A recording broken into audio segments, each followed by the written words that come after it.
ജനമനസ്സുകളിൽ UDF ഉണ്ട്. ജനമനസ്സുകളിൽ ഭരണ തുടർച്ചയ്ക്ക് എതിരെയാണ് വികാരം. കാരണം ഭരണം തുടരേണ്ടത് ചിലരുടെ മാത്രം ആവശ്യമാണ്. കള്ളക്കേസുകൾ, നമ്മുടെ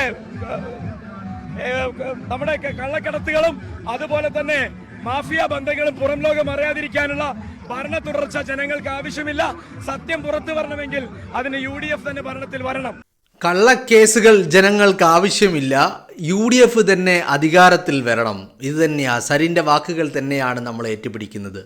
രാഹുൽ മാങ്കൂട്ടത്തിനെതിരെയുള്ള കള്ളക്കേസുകൾ, വ്യാജ പരാതികൾ, സ്നേഹവും പ്രേമവും കാമവുമൊക്കെ ഒരു ഘട്ടമെത്തിയപ്പോൾ പീഡനമായി മാറിയതാണ്, ബലാത്സംഗമായി മാറിയതാണ് എന്നതിനപ്പുറം ഒരു പീഡനവും ഒരു ബലാത്സംഗവും എവിടെയും നടന്നിട്ടില്ല.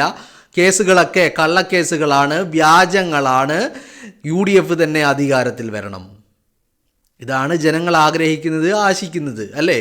അത് തന്നെ സംഭവിക്കുകയും ചെയ്യുമെന്നുള്ള കാര്യത്തിന് നമുക്കൊരു തർക്കവും ഇല്ല. ഉണ്ടോ? ഇല്ല. അതിനുള്ള ഒരു സാമ്പിൾ വെടിക്കെട്ട് ഈ കഴിഞ്ഞ തദ്ദേശ തെരഞ്ഞെടുപ്പിലൂടെ നമ്മൾ കണ്ടു കഴിഞ്ഞു. വരാനിരിക്കുന്ന നിയമസഭാ തെരഞ്ഞെടുപ്പിൽ എന്താണ് സംഭവിക്കാൻ പോകുന്നത് എന്ന് ചോദിച്ചു കഴിഞ്ഞാൽ അത് വളരെ വ്യക്തമായിട്ടും കൃത്യമായിട്ടും നമുക്ക് പറയാൻ കഴിയും. ഈ പറയുന്ന UDF തന്നെ അധികാരത്തിലേക്ക് വരുമെന്നുള്ള കാര്യം ഉറപ്പിച്ച് പറയാൻ കഴിയും. അപ്പോൾ സരിൻ തന്നെ പറയുകയാണ് കള്ളക്കേസുകളാണ്, വ്യാജ കേസാണ് എന്ന് പറഞ്ഞു കഴിഞ്ഞാൽ ശരിയാണ്. കാരണം സരിന് നന്നായിട്ടറിയാം AKG സെൻറ്ററിലെ ചർച്ചകളിൽ ഭാഗമാകുന്ന സരിന് നല്ല വ്യക്തമായ ബോധ്യമുണ്ട് രാഹുലിനെതിരെ ഉള്ളത് കള്ളക്കേസുകൾ തന്നെയാണ് എന്ന്. അല്ലേ? ആണ്.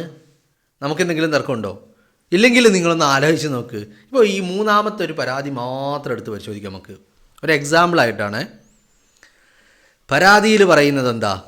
പരാതിയിൽ പറയുന്നു 2024 ഏപ്രിൽ 8 ആദ്യ കൂടിക്കാഴ്ചയിൽ തന്നെ ക്രൂരമായി പീഡിപ്പിച്ചു, ബലാത്സംഗം ചെയ്തു, മുഖത്ത് തുപ്പി, അടിച്ചു, ക്രൂരമായി മർദ്ദിച്ചു. 3 മണിക്കൂർ നീണ്ടു നിന്ന പീഡനമായിരുന്നു ഉണ്ടായിരുന്നത്. പക്ഷേ ഒരു ശബ്ദം പോലും പുറത്തെവിടെയും കേട്ടതുമില്ല. അല്ലേ? ഇപ്പോൾ ഹോട്ടൽ മുറിയിൽ വെച്ചാണ് പീഡിപ്പിച്ചതെന്നാണ് പറയുന്നത്. ഈ ഹോട്ടൽ മുറിയിൽ നിന്ന് ഒരു ശബ്ദമൊന്നും പുറത്തേക്ക് എവിടെയും വന്നതും ആരും കണ്ടില്ല, കേട്ടില്ല എന്നുള്ളതാണ് അതിൻ്റെ വാസ്തവമെന്ന് പറയുന്നത്. അല്ലേ? ആണ്. അപ്പോൾ ആ പരാതിക്കാരി ഈ 2024 ഏപ്രിൽ 8 കഴിഞ്ഞ് സ്നേഹവും ഈ പറയുന്ന 2024 ഏപ്രിൽ 8 ഹോട്ടൽ മുറിയിൽ നടന്ന ആ അനുഭവം എന്ന് പറഞ്ഞാൽ ആ എൻജോയ്മെൻറ്റ്, ആ കുത്തിമറിയൽ, അതിൻ്റെയൊക്കെ ആ ഒരു സുഖം അനുഭവിച്ച് ആസ്വദിച്ച് ആനന്ദിച്ച് എല്ലാം കഴിഞ്ഞപ്പോൾ രാഹുലിനെ വിട്ടുകൊടുക്കാൻ പറ്റില്ല. എന്ത് വേണം? രാഹുലിന് നല്ല ഗിഫ്റ്റുകൾ കൊടുക്കണം. കാരണം എന്താ? മനസ്സ് നിറയെ സ്നേഹമാണ് രാഹുലിനോട്. അപ്പോൾ നല്ല ഗിഫ്റ്റുകൾ കൊടുക്കണം. അന്ന് രാഹുലാണെങ്കിൽ പറയിപ്പിക്കാൻ വേണ്ടിയിട്ട് അന്ന് ഹോട്ടൽ മുറിയിൽ പോയപ്പോൾ ഏതോ റോഡ് സൈഡിൽ കിടന്ന ഷഡ്ഡി വാങ്ങിയത്, ആ ഷഡ്ഡി ഇട്ടുകൊണ്ടാണ് ഹോട്ടൽ മുറിയിൽ പോയത്. അപ്പോൾ ഇത് പോരാ, സ്റ്റാറ്റസിന് ഇത് പറ്റൂല. അപ്പോൾ അതുകൊണ്ട് എന്താക്കണം? നല്ല ബ്രാൻഡഡ് ഷഡ്ഡി വേണം. അല്ലേ? ചെരുപ്പ്, അന്ന് രാഹുൽ ഇതേപോലെ റോഡ് സൈഡിൽ നിന്ന് വാങ്ങിയ ചെരുപ്പായിരുന്നു ധരിച്ചിരുന്നത്. അത് പോരാ, നല്ല വില പിടിപ്പുള്ള ബ്രാൻഡഡ് ചെരുപ്പുകൾ വേണം. അങ്ങനെ ഒക്കെ വാങ്ങിച്ചു കൊടുത്തു. കാരണം തൻ്റെ സ്റ്റാറ്റസിന് പറ്റുന്ന രീതിയിൽ തൻ്റെ കാമുകനെ കൊണ്ടു നടക്കാൻ വേണ്ടിയിട്ട് ബ്രാൻഡഡ് ഷഡ്ഡി, ബ്രാൻഡഡ് ചെരുപ്പ്, ഫ്ലാറ്റ്, അത് 3 BHK വേണോ 2 BHK വേണോ എന്നൊക്കെയുള്ള ചർച്ചകൾ. അങ്ങനെ സ്നേഹം കൊണ്ട് എല്ലാ അർത്ഥത്തിലും രാഹുലിനെ വീർപ്പ് മുട്ടിക്കുകയായിരുന്നു. ഏതുവരെ? 2025 ഡിസംബർ വരെ അങ്ങനെയായിരുന്നു. അവസാനമായിട്ട് 2025 ഡിസംബർ 31 ഒരു ഒരു ഒരു ഒരു ഒരു ഒരു ഒരു മെസ്സേജ് രാഹുലിന്, ഹാപ്പി ന്യൂ ഇയർ, പുതുവത്സരാശംസകൾ നേർന്നുകൊണ്ടുള്ള ഒരു മെസ്സേജ് കൂടി അയച്ചു. അപ്പോൾ കാര്യങ്ങൾ അതുവരെ ഓക്കെ ആയിരുന്നു. പക്ഷേ 2026 ജനുവരി 1 എന്ന് പറഞ്ഞാൽ ആ നേരം ഇരുട്ടി ഒന്ന് വെളുത്തപ്പോൾ കാര്യങ്ങൾ മാറിമറിഞ്ഞു. 1 തീയതി പരാതിയായിട്ട് മുഖ്യമന്ത്രിയുടെ മുന്നിലെത്തുകയാണ്. അപ്പോൾ നമ്മൾ ചോദിക്കും, എന്തോ ഗൂഢാലോചന നടന്നിട്ടുണ്ട്, എവിടെയോ ചില ഓഫറുകൾ, ചില പ്രലോഭനങ്ങൾ ആരൊക്കെയോ നടത്തിയിട്ടുണ്ട് ഇല്ലെന്ന് പറയാൻ പറ്റുമോ? പറയാൻ പറ്റില്ല. പറ്റുമോ? ഇല്ല. ഇനി മേ ബി ഇങ്ങനെയും ഒരു സാധ്യതയാ, അല്ലേ? ഇല്ലേ? അങ്ങനെ ഇല്ലെന്ന് പറയാൻ പറ്റുമോ? ഇല്ല. അപ്പോൾ അത്തരത്തിൽ പ്രലോഭനങ്ങളോ അല്ലെങ്കിൽ ആരുടെയോ നിർദ്ദേശമോ അല്ലെങ്കിൽ ആരൊക്കെയോ ചേർന്ന് ആവശ്യപ്പെട്ടതിൻ്റെ അടിസ്ഥാനത്തിലാണ് ഇങ്ങനെ ഒരു പരാതിയായിട്ട് അത് മുഖ്യമന്ത്രിയുടെ മുന്നിലേക്ക് എത്തുന്നത് എന്നുള്ളത് ഞാൻ പറഞ്ഞാൽ അല്ലെന്ന് പറയാൻ നിങ്ങൾക്ക് സാധിക്കൂ? നിങ്ങളൊന്ന് ആലോചിച്ച് നോക്ക്. 2023 കണ്ടിട്ടുണ്ട്, ബന്ധപ്പെട്ടിട്ടുണ്ട്, സ്നേഹബന്ധങ്ങളുണ്ടായിട്ടുണ്ട്, റൊമാൻസ് ഉണ്ടായിട്ടുണ്ട്, എല്ലാം ഉണ്ടായിട്ടുണ്ട്. അത് കഴിഞ്ഞ് അന്ന് നടന്ന ആ ഒരു വല്ലാതെ മനസ്സിനെ അങ്ങ് സ്പർശിച്ചു, വല്ലാതെ അങ്ങ് ഇഷ്ടപ്പെട്ടു. പിന്നീട് അങ്ങോട്ട് സമ്മാനങ്ങളുടെ പെരുമഴയായിരുന്നു രാഹുൽ മാങ്കൂട്ടത്തിന്, അല്ലേ? പിന്നീട് അങ്ങോട്ട് ഇത് എവിടെയാണ് മാറി മറിഞ്ഞതെന്ന് ചോദിച്ചാൽ 2025 ഡിസംബർ 31 രാത്രി വരെ പുതുവത്സരാശംസകൾ നേരുന്നത് വരെ ഓക്കെ ആയിരുന്നു. അത് കഴിഞ്ഞ് എന്ത് സംഭവിച്ചു എന്നുള്ളത് ഒരു പിടുത്തമില്ല. ഒരു രാത്രി കൊണ്ട് ഇങ്ങനെ മാറി മറിയണമെങ്കിൽ അതും ഈ രണ്ട് വ്യക്തികളും ഒരുമിച്ചല്ല, ഒരു വീട്ടിലല്ല താമസം, ഒരു റൂമിലല്ല കിടക്കുന്നത്. അങ്ങനെയാണെങ്കിൽ എന്തെങ്കിലുമൊക്കെ അന്ന് രാത്രി സംഭവിച്ചു എന്ന് കരുതാം. ഇതങ്ങനെയൊന്നുമല്ല. രണ്ടു പേരും രണ്ട് ഭാഗത്താണ്, രണ്ടിടത്താണ്. എന്നിട്ടും എങ്ങനെ? അപ്പോൾ എന്തോ ഒരു കളികൾ. ആ കളികൾക്ക് പിന്നിൽ ആരാണെന്ന് ഞാൻ പലതവണ നിങ്ങളോട് പറഞ്ഞതാണ്. സരീൻ എന്ന് പറയുന്ന പാലക്കാട്ട് രാഹുൽ മാങ്കൂട്ടത്തിനോട് തോറ്റത് എന്ന് മാത്രം പറഞ്ഞാൽ മതിയാകുമോ? ഇല്ല. രാഹുൽ വന്നതുകൊണ്ട് സരീന് കോൺഗ്രസിൽ നിന്ന് പോകേണ്ടി വന്നു, ചാടേണ്ടി വന്നു. രാഹുൽ വന്നതുകൊണ്ട്, രാഹുലിനെ സ്ഥാനാർത്ഥിയായതുകൊണ്ട്, രാഹുൽ മാങ്കൂട്ടം പാലക്കാട് UDF സ്ഥാനാർത്ഥിയായതുകൊണ്ട് സരീന് സ്ഥാനാർത്ഥിയാവാൻ പറ്റാതെ വന്നു. മാത്രമല്ല ഇപ്പോൾ സരീനാണ് പാലക്കാട് മത്സരിച്ചതെങ്കിലും വിജയിച്ചേനെ UDF സ്ഥാനാർത്ഥിയായിട്ട്, അല്ലേ? അപ്പോൾ രാഹുൽ മത്സരിച്ച് വിജയിച്ചത് കൊണ്ട് സരീന് MLA ആവാൻ പറ്റിയില്ല, അല്ലേ? അപ്പോൾ തോറ്റു എന്ന് മാത്രമല്ല, ഇപ്പം രാഹുലിൻ്റെ സ്ഥാനത്ത് UDF-കാരനായിട്ട് കോൺഗ്രസ്സുകാരനായിട്ട് ഞാൻ മത്സരിക്കുമെന്ന് സരീൻ അത്രയധികം വിശ്വസിച്ചതാണ്, ആഗ്രഹിച്ചതാണ്. അതാണ് രാഹുലിൻ്റെ വരവോടുകൂടി ഇല്ലാതെയായത്.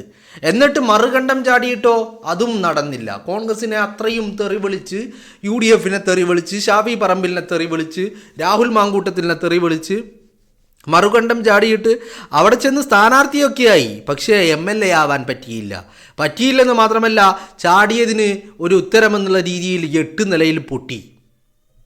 അപ്പോൾ പിന്നെ എന്ത് ചെയ്തു? ആ തെരഞ്ഞെടുപ്പ് കഴിഞ്ഞിട്ട് കുറേ കാലം സരീനെ നമ്മൾ എവിടെയും കണ്ടില്ല. സരീൻ എവിടെയായിരുന്നു? സരീൻ ഹോംവർക്കിലായിരുന്നു.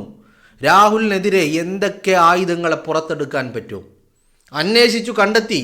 തൻ്റെ ഭാര്യയുടെയും തൻ്റെയും വിദേശ ബന്ധങ്ങൾ ഉപയോഗിച്ച് പലരെയും പറഞ്ഞ് പാട്ടിലാക്കി. സരീൻ്റെ ഭാര്യയുമായി വലിയ അടുപ്പമുള്ള ആളുകളാണ് വിദേശത്ത് നിന്ന് വാ തുറന്നവരൊക്കെ. അപ്പോൾ ഇവരൊക്കെ എങ്ങനെ വാ തുറന്നു? ഇത്രയും കാലം വാ തുറക്കാതിരുന്നവർ പറഞ്ഞു, ആവശ്യപ്പെട്ടു, നിർദ്ദേശങ്ങൾ നൽകി, ഓഫറുകൾ വെച്ചു മുമ്പിൽ. അങ്ങനെ ആ ഓഫറുകൾക്കനുസരിച്ച് പലരും വാ തുറന്നു, അല്ലേ? അതാണ് സംഭവിച്ചത്. അല്ലെന്ന് പറയാൻ കഴിയോ?